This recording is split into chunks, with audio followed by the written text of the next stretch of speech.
देखें तो किस टाइप का है, that is N oogamous type का सेक्सुअल रिप्रोडक्शन है, आपको भली बात ही पता है। और इसीलिए ये हेट्रोस्पोरस है, ठीक है। लाइफ साइकिल कैसी होगी इसकी? हाँ जी, डिप्लोएप्लॉन्टिक लाइफ साइकिल। और डिप्लोएप्लॉन्टिक लाइफ साइकिल कैसी होती है जी? इसमें स्पोरोफाइट या स्पोरोफिटिक फेज जो है वो ज़्यादा है देन गैमिटोफिटिक से। क्या ये बात समझ में आ गई या नहीं? अच्छा एक बात बताइए, यहाँ का जो गैमिटोफाइट था वो इंडिपेंडेंट था या डिपेंडेंट था?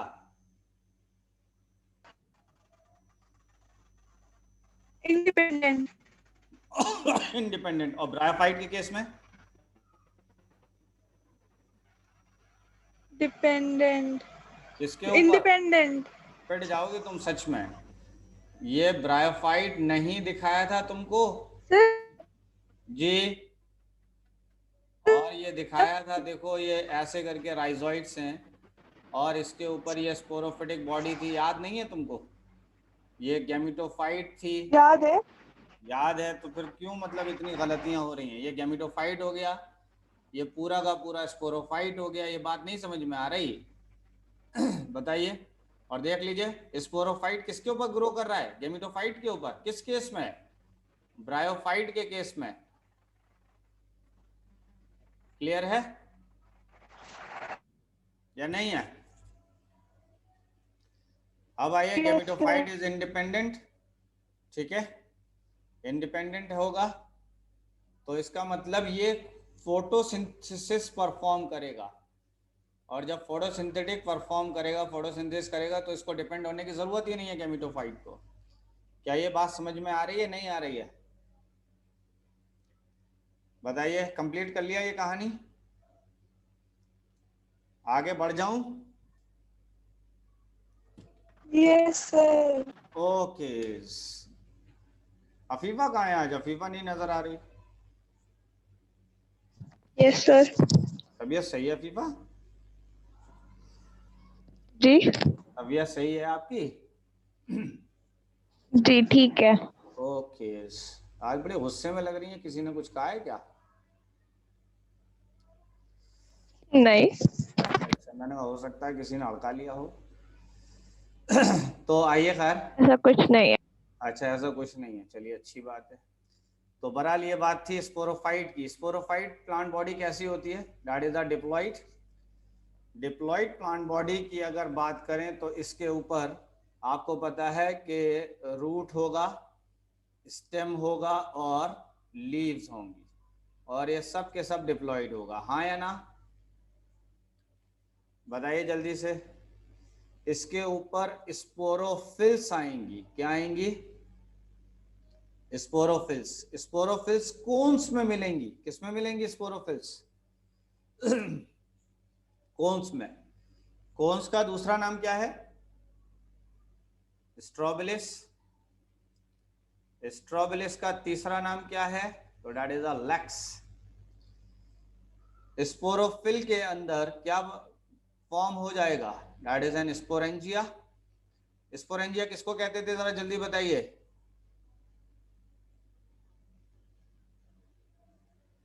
That is a pollen chamber. ये भी डिप्लॉइड होगा, ये भी डिप्लॉइड होगा, हाँ या ना? और अब इसके अंदर बना है spore mother cell.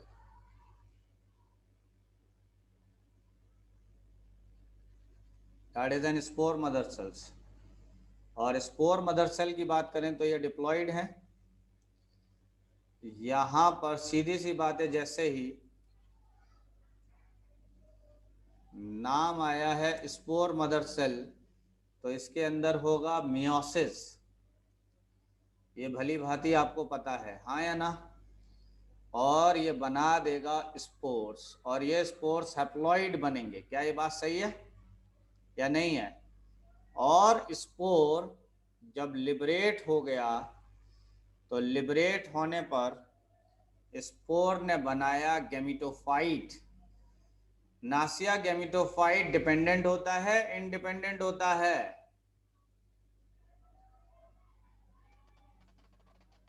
Independent. Independent. किसके केस में?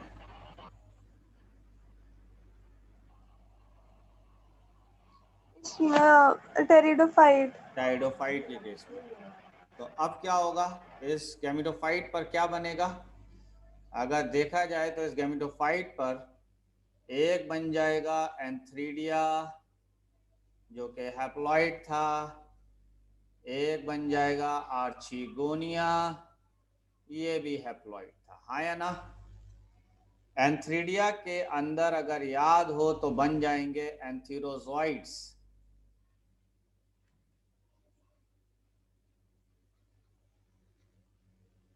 एंथीरोजॉइड्स।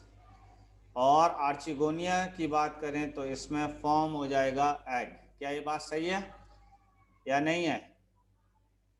और ये दोनों के दोनों फर्टिलाइज कर जाएंगे।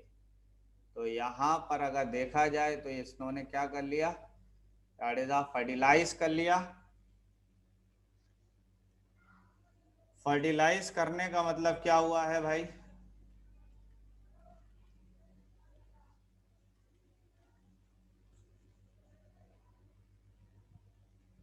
तो ये हो गया फर्टिलाइजेशन। जरा सोच के बताइए, फर्टिलाइजेशन यहाँ पर कौन सा होता था?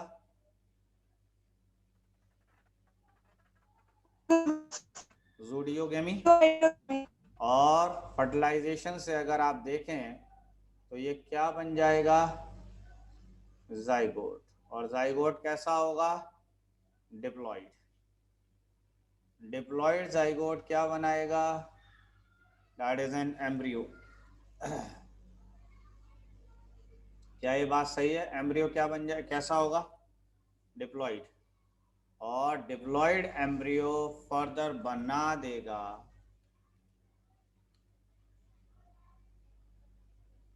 ये फॉर्म कर देगा स्पोरोफाइट। क्या ये बात सही है या नहीं है? अब अगर आप देखें यहाँ से तो मैंने इसको दिखाया है ये वाला, ये वाला, ये वाला। ये जो नीचे की कहानी थी ये गैमेटोफिटिक था और ऊपर वाला था स्पोरोफिटिक। क्या ये बात सही है? बताइए जल्दी से, हाँ या ना?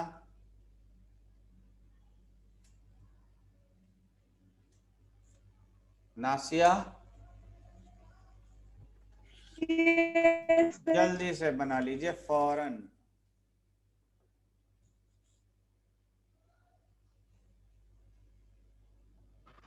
सर ब्रायोफाइट के केस में जो स्पोरोफाइट था वो डिपेंडेंट था गैमेटोफाइट के ऊपर। ऑब्वियसली, क्योंकि वहां पर स्पोरोफाइट डिवाइडेड था फुट, सीटा एंड कैप्सूल के अंदर। याद हो तो ये था फुट, ये वाला था सीटा, और ये था कैप्सूल, याद है? और इसके अंदर स्पोर मदर सेल थे तो जिसके सर अंदर इसमें, प्रोसेस हुआ था। हाँ जी सर, तो गैमेटोफाइट तो इंडिपेंडेंट हुआ ना, स्पोरोफाइट ही तो है डिपेंडेंट बस। हाँ, तो स्पोरोफाइट किसके ऊपर डिपेंडेंट है? गैमेटोफाइट पर ना। तो ये गैमेटोफाइट। स्पोरोफाइट डिपेंडेंट है गैमेटोफाइट पर। क्लियर है ये बात? लेकिन यहाँ पर अगर आप देखें, सर तो यहाँ का गैमेटोफाइट। गैमेटोफाइट इंडिपेंडेंट है। समझ रहे हैं? यहाँ का गैमेटोफाइट इंडिपेंडेंट है, यहाँ का स्पोरोफाइट भी इंडिपेंडेंट है। लेकिन एक खास बात यह है कि ब्रायोफाइट के केस में गैमेटोफाइट मेन बॉडी थी। मेन बॉडी कैसी थी? गैमेटोफाइट। लेकिन टेरिडोफाइट के अंदर मेन बॉडी स्पोरोफाइट है। कुछ बात समझ में आई नहीं आई है? Yes sir. ओके, आगे बढ़ जाऊं?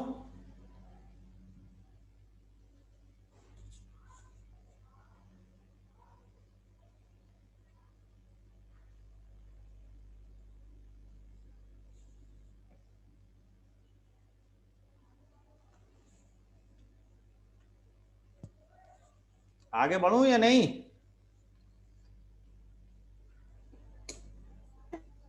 वो मरियम है नहीं है? Yes sir. अच्छा अच्छा, मरियम तुम्हारा जो रह गया है वो वाला पार्ट मुझे बता देना, तो मैं यार उसका कुछ ना कुछ करता हूँ, ठीक है? सर आप एक बार ऊपर स्क्रॉल कर दीजिएगा, मैं स्क्रीनशॉट्स ले लूंगी। हाँ वही मैं चाह रहा था, वही मैं कह रहा था जी। ये समझ में आ रहा है मरियम कुछ? Yes sir. ओके, आगे बढ़ जाऊं? Yes sir. ओके नासिर जल्दी बताओ, बढ़े आगे?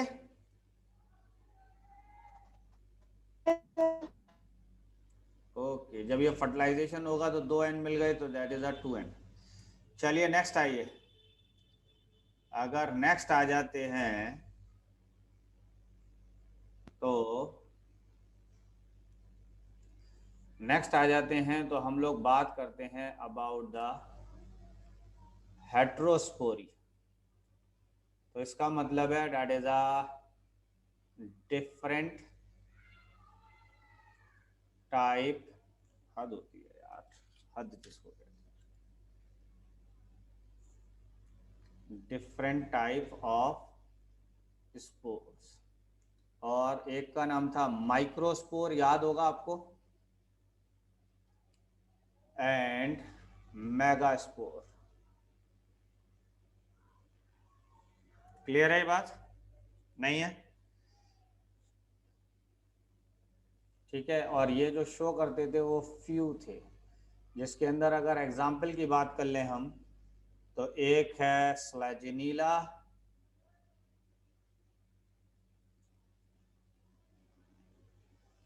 एक था एजोला, एक था साल्विनिया, एक था मार्सिलिया। हो गए हेट्रोस्पोरिक कंडीशन या नहीं?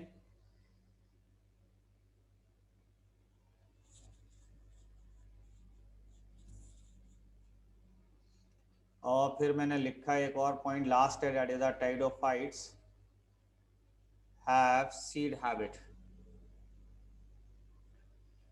Have seed habit. तो टाइडोफाइट्स के अंदर क्या होगा, that is a seed habit show करेंगे टाइडोफाइट्स। बात समझ में आ रही है यहां तक या नहीं है? एक तरीके का स्टेप ऑफ एवोल्यूशन है। यहां तक कंप्लीट हो गई बात? हाँ जी। तो इसके केस में भी आ जाइए, नोट लिख लीजिए एक इंपॉर्टेंट। तो पहली चीज आ जाइए साइलोटम पर, दैट इज अ साइलोटम। तो this is the living fossil. Psilotum एक तरीके का क्या है, लिविंग फॉसिल। इसके बाद अगर बात की जाए तो राइनिया है और हॉर्नियोफाइटोन है। हॉर्नियोफाइटोन, ये सब फॉसिल्स हैं। मरियम एक बात बताओ, मरियम। Yes sir. हाँ ये बताइए कि ये फॉसिल्स किसको कहते हैं?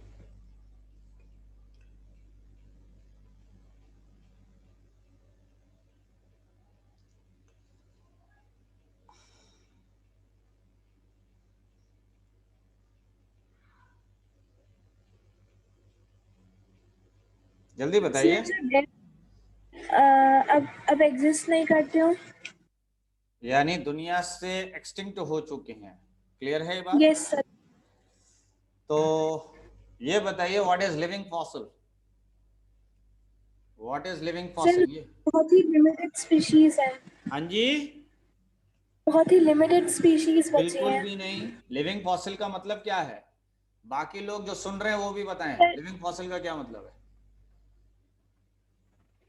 सर जो फॉसिल मतलब जितने टाइम पहले बना था वो जैसा उतने टाइम पहले था अभी वैसा ही है, उस फॉसिल में चेंज नहीं ओके, तो आया है। मैंने कह दिया कि दीज ऑर्गेनिज्म, पहली बात ये पूरी तरीके से फॉसिल्स नहीं है, अभी हैं इनके member. These organism do not have any changes,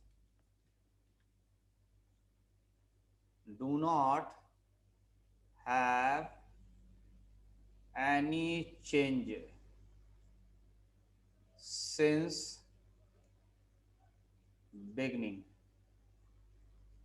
beginning से लेकर आज तक इनके अंदर कोई भी चेंज नहीं आया है, इसीलिए इनको क्या नाम दे दिया हमने, क्या कहा इसको?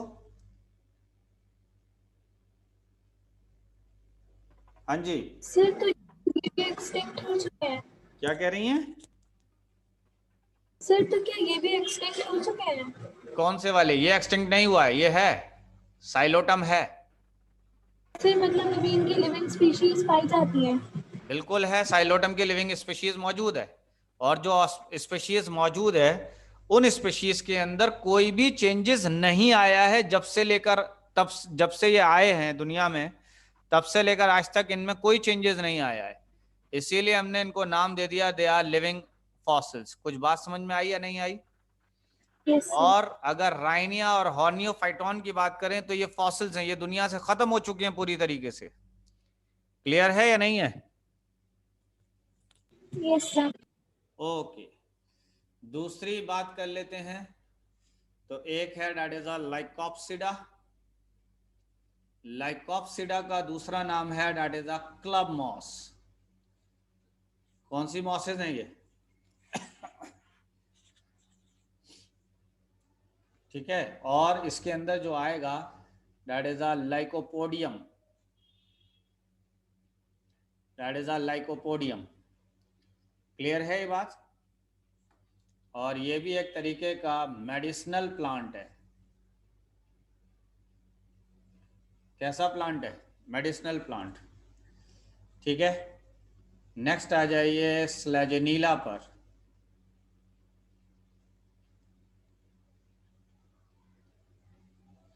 स्लेजेनीला का दूसरा नाम है little club moss.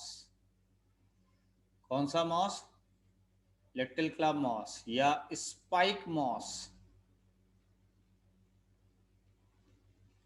Spike moss या फिर बर्ड नेस्ट मॉस।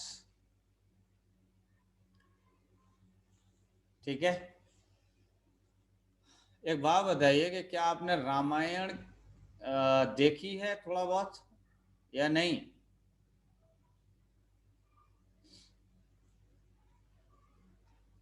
हाँ जी, देखिए थोड़ी बहुत, नहीं देखी है? आपको याद है कि एक बार जो है लक्ष्मण की तबीयत खराब हो गई थी, तो उनसे बोला गया था कि संजीवनी लेकर आओ, तो वो संजीवनी लेने गए, तो संजीवनी वो पहचानते नहीं थे कि कौन सी संजीवनी है, समझ रहे हैं? तो वो पूरा का पूरा पहाड़ उठा के ले आए थे, याद है? यस वो जो संजीवनी थी वो स्लेजेनिला ब्रायोप्टेरिस था, और इसी को नाम है ऑल्सो नोन एज संजीवनी।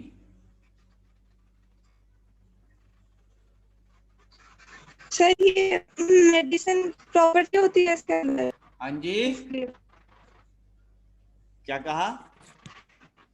ये क्या करती है? ये मेडिसिनल प्लांट है।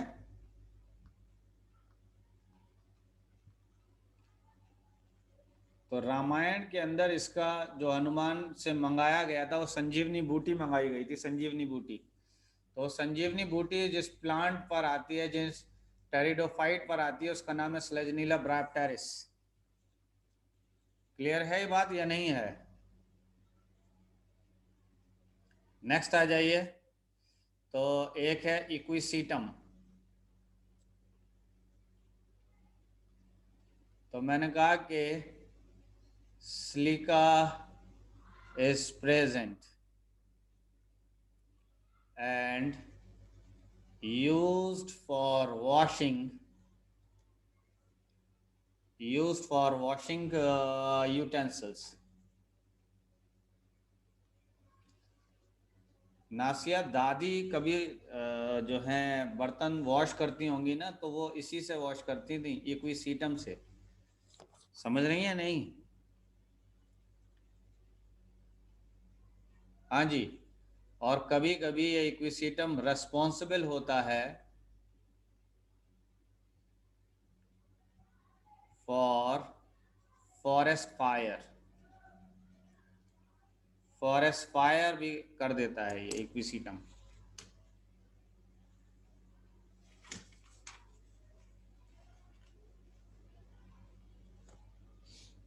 कंप्लीट हो गया यहाँ तक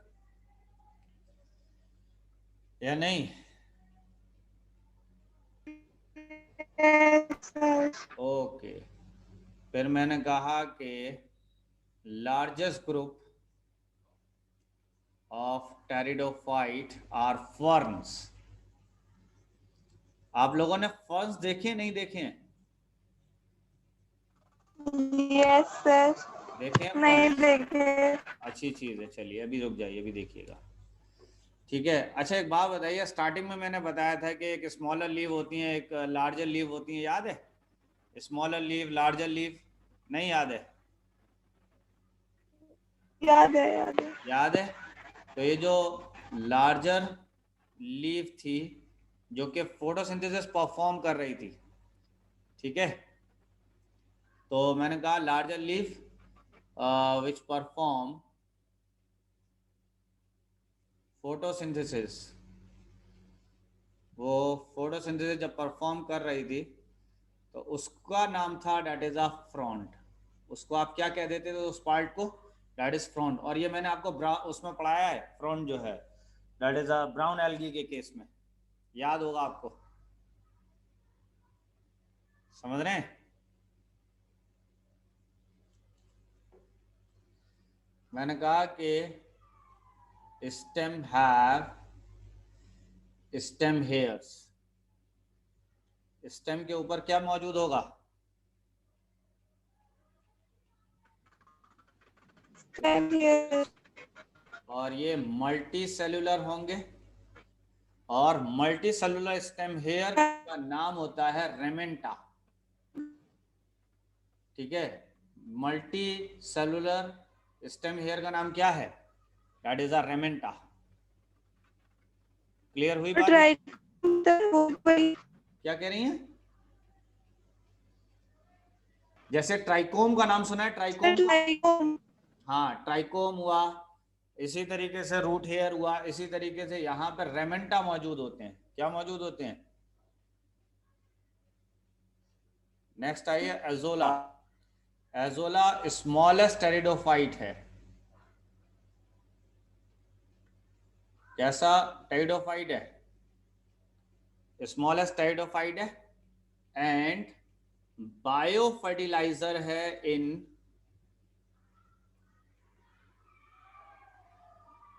पैडी फील्ड। पैडी फील्ड जानते हैं या नहीं? Yes, sir. चावल का खेत। चावल वाला जो खेत, उसमें क्या यूज किया जाता है? एजोला। एजोला किस लिए यूज किया जाता है?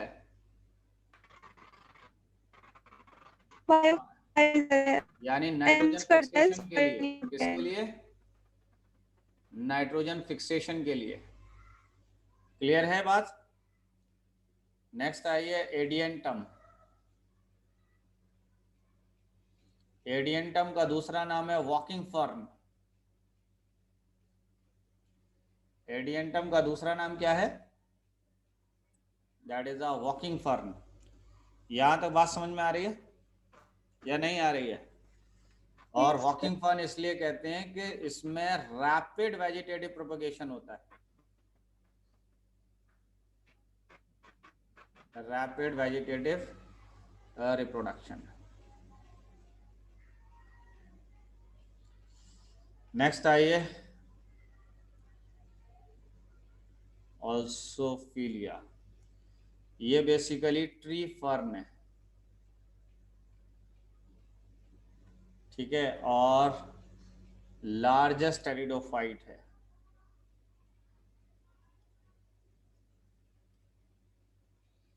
क्लियर है?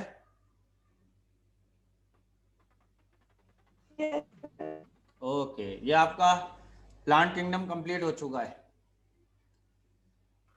समझ रहे हैं? ये आपका सर हाँ कौन सा फर्न लिखा? क्या हुआ?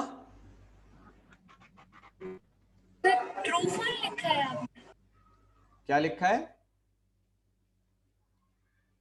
सर एल्सोफिला के आगे क्या लिखा है आपने? एजोला के आगे smallest pteridophyte and biofertiliser in paddy field और सर नाइट्रोजन नहीं, fix. Last column. Alsophila tree fern largest pteridophyte, largest सबसे बड़ा टेरिडोफाइट है ये Alsophila. Okay sir. That is a fern. ये प्लांट आपने नहीं देखे ये वाले?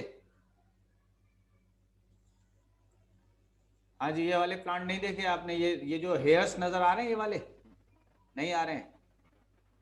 सर देखेंगे, हैं? देखें ये वाले प्लांट्स। ये नहीं देखे हैं आपने? अच्छा ये तो देखा होगा, भली बात देख है। तो ये देखा है ये फर्न है बेसिकली, समझ गए? ये देख लीजिए ये फर्न है। और अगर इसमें दिखाया जाए तो देखिए, ये देख लीजिए कि ये कुछ कॉमन फर्न है। ये बड़ा सा स्ट्रक्चर ये नजर आ रहा है ये वाला, this is called as a frond कहलाता है ये मेगास्पोरोफिल है, ये माइक्रोस्पोरोफिल है। ये दिखाई दे रहा है छोटी छोटी लीव्स हैं, ये देख लीजिए ये फ्रॉन्ड है पूरा का पूरा लीव जो फोटोसिंथेसिस करता है। हेलो, ये सर कंप्लीट हो गया, रह गया?